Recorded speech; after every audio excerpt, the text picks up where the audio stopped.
Nous revenons à présent sur ce fait divers survenu dans la nuit du 12 au 13 février 2007 à Lyon.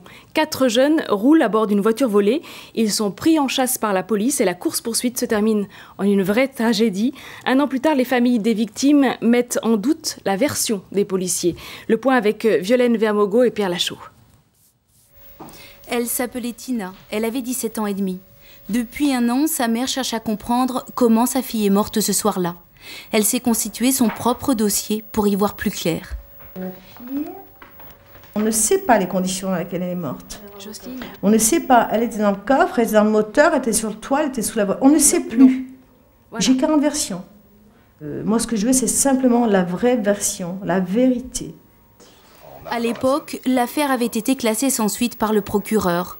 Simple accident de voiture. Mais des zones d'ombre sont rapidement apparues dans le dossier.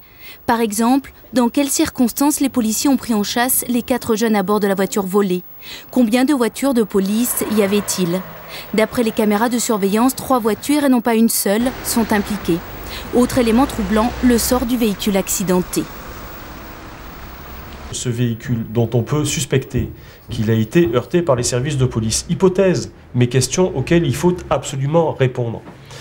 Plutôt que d'avoir été expertisé ou plutôt que d'avoir été placé sous scellé pour ménager des investigations, a été purement et simplement mis dans un garage, tout simplement sans aucune mesure conservatoire.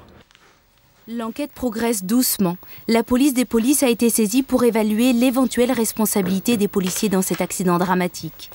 Mais la corporation reste confiante. À aucun moment, on peut reprocher à la police une faute sur cette affaire-là, tout simplement puisque les précautions d'usage ont été prises. Et s'il y a un seul et unique responsable, hélas, dans ce drame, c'est le conducteur de 15 ans qui était au volant d'un véhicule volé. La mère de Tina veut croire en la justice. Elle attend avec impatience le résultat de l'enquête.